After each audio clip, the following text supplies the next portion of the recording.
रामकृष्ण हरी जय रामकृष्ण हरी हरे जय जय राम कृष्ण हरी जय जय हरे जय जय राम हरी जय जय राम कृष्ण हरी हरि जय जय राम कृष्ण हरी जय जय राम कृष्ण हरि हरि जय जय राम हरी जय जय राम कृष्ण मना जय जय राम कृष्ण हरी जय जय राम कृष्ण हरि हरि जय जय राम कृष्ण हरी जय जय राम कृष्ण मना जय जय राम कृष्ण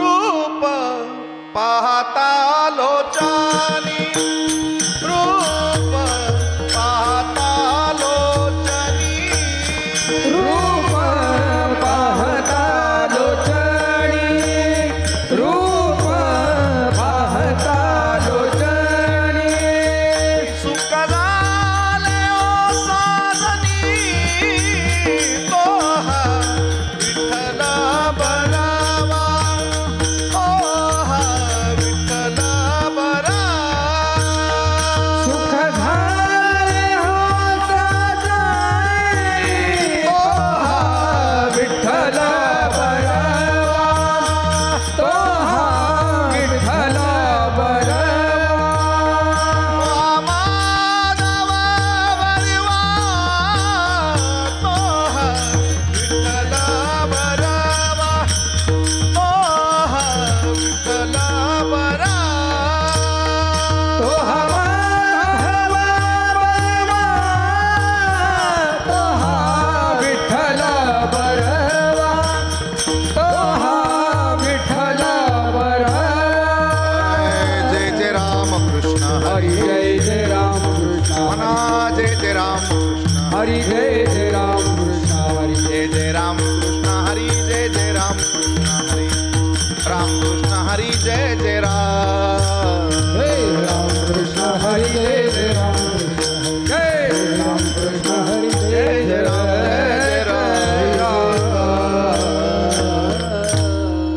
विठ्ठल रुखमिनी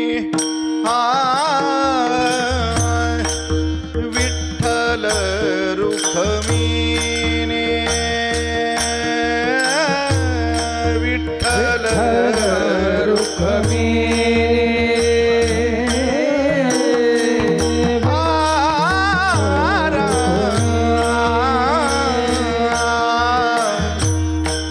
विठ्ठल रुखमिनी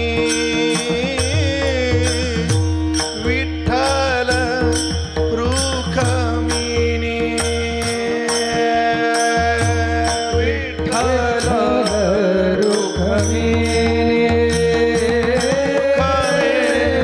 विठ्ठल तुम्ही अखंड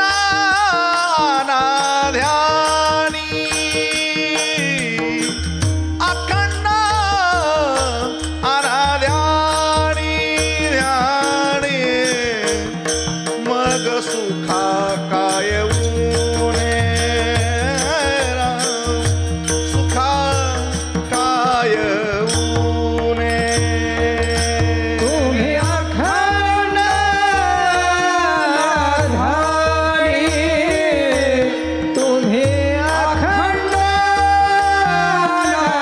धारी ध्याने मग सुखा काय ऊने मग सुख काय ऊने झाले सोय रे त्रिभुवन हय सुखा काय ऊने हो मग सुखा काय ऊने झाले सोया रे